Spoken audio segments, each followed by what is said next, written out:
Em nome do Pai, do Filho e do Espírito Santo. Amém. Louvado seja nosso Senhor Jesus Cristo.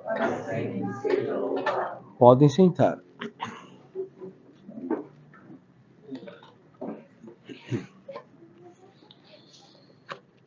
Estimadas almas, vamos continuar depois de um tempo sem falar sobre o livro do Provérbios. Vamos continuar o capítulo 13º.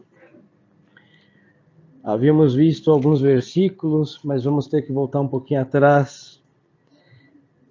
Diz aqui o versículo 3: aquele que guarda sua boca, guarda sua alma, e o que é inconsiderado no falar sentirá males.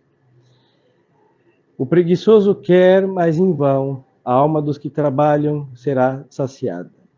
Então vamos considerar aqui esses primeiros versículos, segundo a sabedoria do bom Deus. Primeiro, o falar.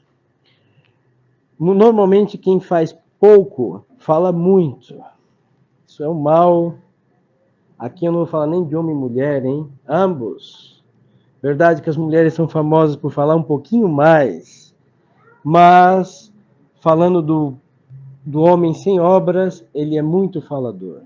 E não somente de falar língua em movimento, mas muitos pensamentos. Muitos planejam, nada feito. Falar. Às vezes estão falando consigo mesmo. E aí o que acontece? Muitos planos, poucas ações, e muitas vezes quer compensar a inatividade com muitos planos. E o que acontece nesta alma? Falta um alicerce. Nós temos que sempre ter um alvo na nossa vida. É o que nós chamamos de ideal. Ninguém caminha sem rumo. Porque para quem não tem rumo, qualquer direção serve. Então é um pensamento aqui, outro acolá, é um plano aqui, outro acolá, porque não tem um rumo, não tem uma meta e vai a qualquer direção.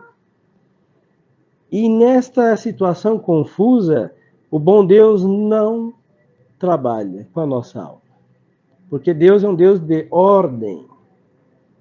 Então eu tenho que considerar as minhas capacidades limitadíssimas, um amanhã incerto, e aqueles que dependem de mim, em todo aspecto. E o resto é com a providência do bom Deus. E a partir disso, ter um norte, um rumo. Se não andamos no rumo, não tem a assistência do bom Deus. Aí o que acontece? Vamos ficar em cogitações, inatividade, porque são muitos planos e poucas ações. E isso, em definitiva, é uma alma preguiçosa.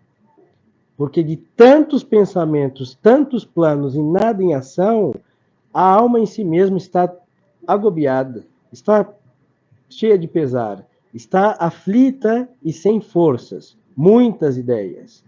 Então ela não vai conseguir mover a vontade para concretizar externamente pouco ou nada. Aí por isso o bom Deus vai dizer no versículo 4, o preguiçoso quer, mas quer em vão. Aí entramos num labirinto. Eu quero, mas não faço. E aí o que eu quero é em vão, porque eu não vou fazer. Isso serve, senhores, para as obras quaisquer que pensem os senhores, e também isso serve para a nossa vida espiritual. Muitos falam, eu quero ser santo. Muito lindo, muito belo. Mas a primeira cruz, não, pelo amor de Deus, santo sem cruz. Isso não existe. A primeira perseguiçãozinha, não, pelo amor de Deus. Jesus já foi perseguido, eu não quero isso para mim. Não existe santidade sem perseguição. A menor incompreensão, não, eu quero ser santo, mas que todos me compreendam, por favor. Mas, senhores, um São Tomás de Aquino, que tinha uma cabeça maior que essa cidade, imensa, pura sabedoria, foi perseguido pelas escolas daquele então, pelo bispo daquela época. E ensinou a verdade e depois triunfou, sendo doutor angélico chamado, mestre das escolas, o anjo, o mais sábio entre os santos, e o mais santo entre os sábios, assim o definiu um papa. Perseguido, incompreendido, o acusaram de barbáries, de trazer o paganismo para dentro da teologia católica. E sem Aristóteles vindo batizado e purificado por São Tomás de Aquino, nós não saberíamos explicar muita coisa da nossa fé. A estrutura inteligente que este homem lá da Grécia teve foi trazida, mais baixo perseguição, incompreensão, até que triunfou a verdade. Então, esta preguiça, ela se universaliza não só nos nossos atos, mas também nas questões da nossa alma. Nós queremos uma comunidade budista, de um vazio indeterminado, sem rumo e sem fim, e achar que isso só por um desejo espiritual, sem obras, enche a nossa alma de alguma coisa. E com Deus, nosso Senhor, isso não existe.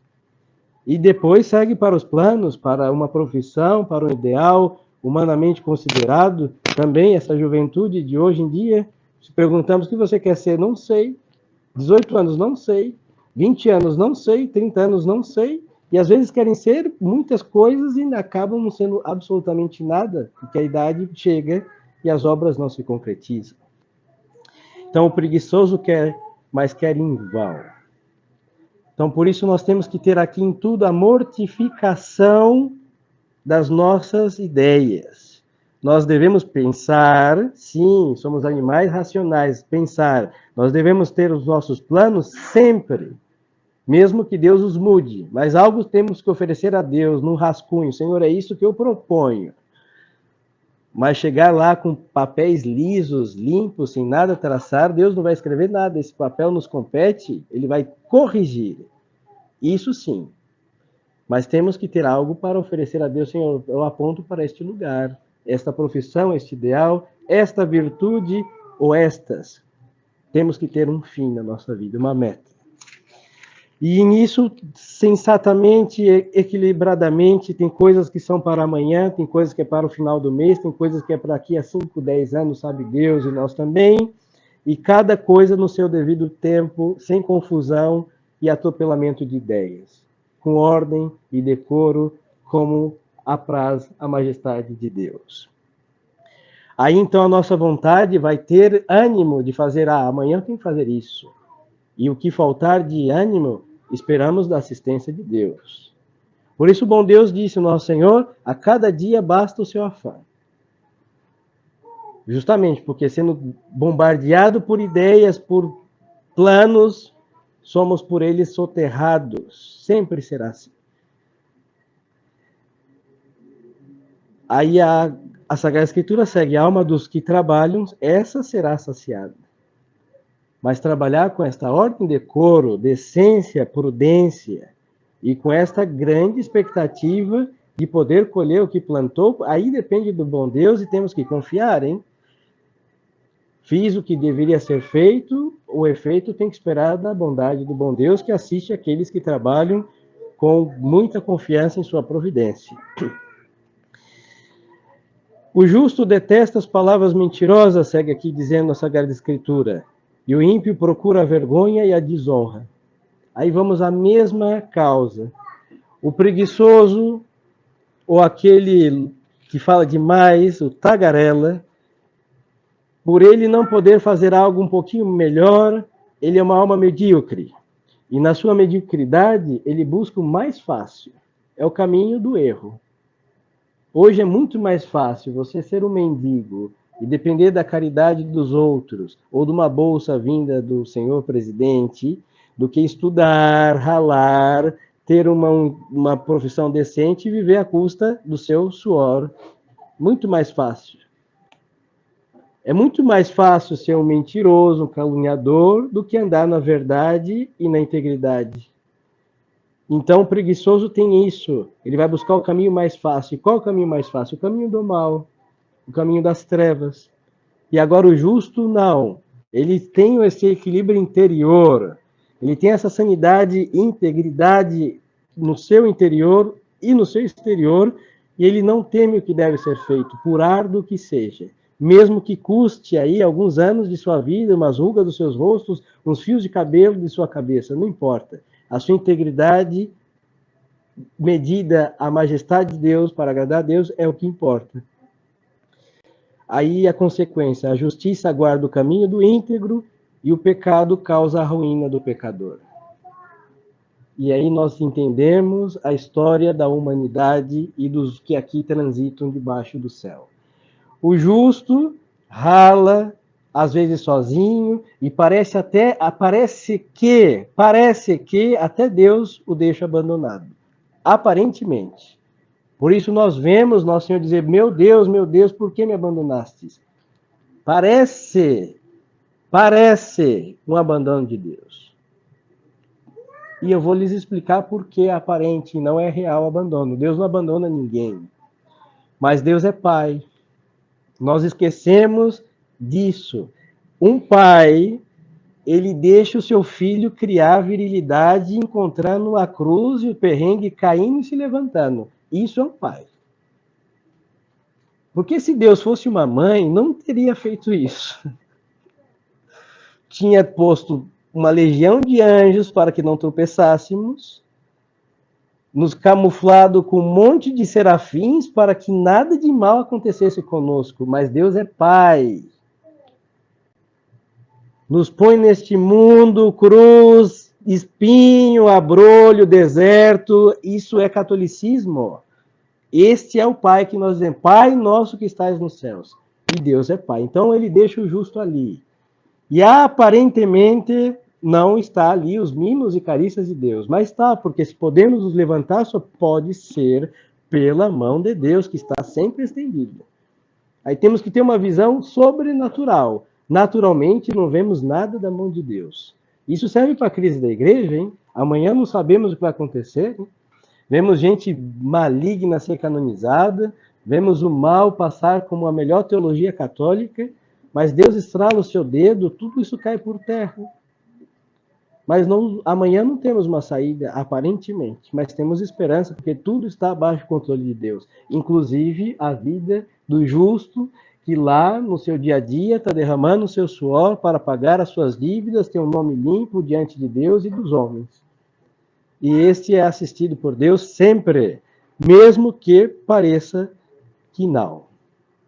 A justiça guarda o caminho do íntegro, disse Deus, e o pecado causa a ruína do pecador. Isso nós não vemos, hein? Aí aqui vem um pouquinho, ou bastante, de inveja, no pior sentido. Nós vemos o mal prosperando, com todas as suas pilantragens, passa a perna num, estafa o outro, engana outro, vai crescendo, principalmente no sentido econômico. Ou politicamente falando, a história do nosso país atual.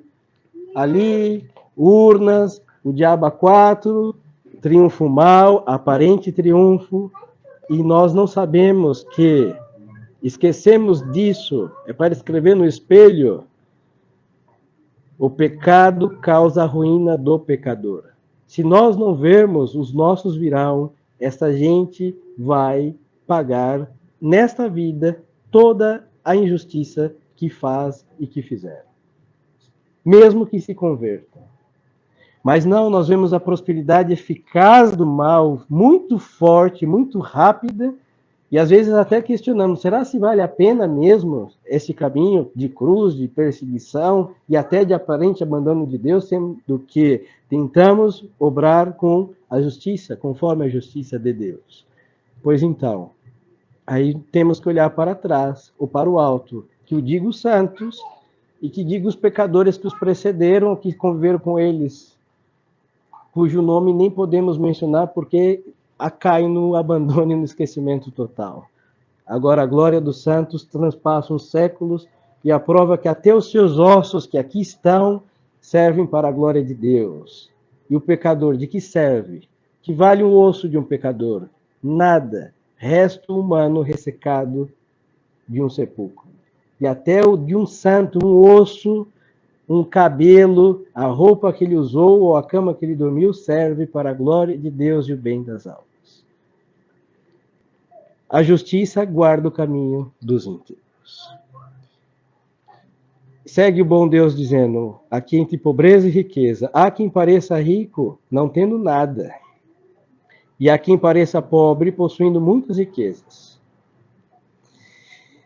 Aqui não é um lugar de lutas de classe, hein? A Igreja nossa católica, apostólica romana nunca permitiu, porque isso é um absurdo.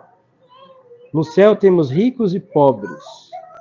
Santos temos ricos e pobres no sentido econômico. Mas o que está dizendo a Sagrada Escritura? Há quem pareça rico não tendo nada. No sentido de bens temporais, nós temos o que nós desejamos. Então, tem pessoas muito mais avarentas, que têm desejo de riquezas desordenadas, mas na sua conta ou nos seus cofres não tem uma moeda. Este é um avaro. E tem pessoas que têm muitos bens econômicos, temporais, mas não têm neles fiado o seu coração, e este, diante de Deus, é pobre.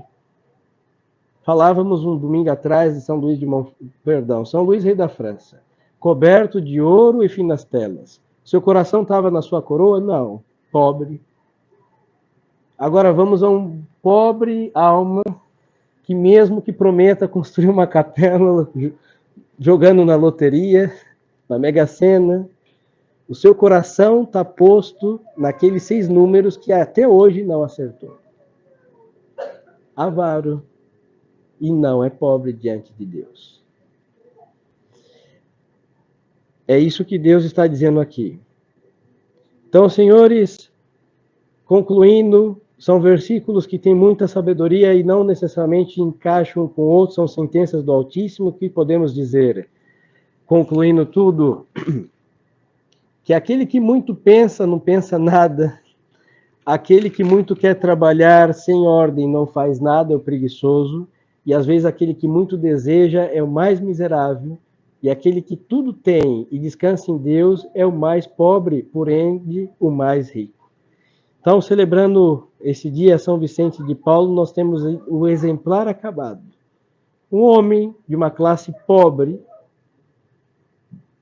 que quis enriquecer os pobres com a graça de Deus.